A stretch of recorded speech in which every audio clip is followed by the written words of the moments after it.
In primetime news this evening, a record number of Jamaicans seek support using mental health helpline. Jamaica urged to train more seafarers. And search for missing Manchester High student end in disappointment. Good evening and welcome to Primetime News. A very special welcome to our viewers on TVJ International in the Cayman Islands and online at onespotmedia.com. I'm Anthony Love. And I am Andrea Chisholm with a preview of what's to come in business news. Here's Sandy Williams. Thanks, Andrea. Creatives and other stakeholders weigh in on the orange economy. I tell you more later in the business day.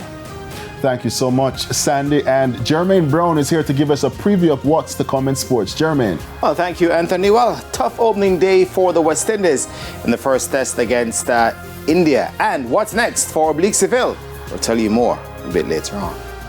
There's also sports commentary, E-Prime, and weather in this newscast. But before the break, the feedback question.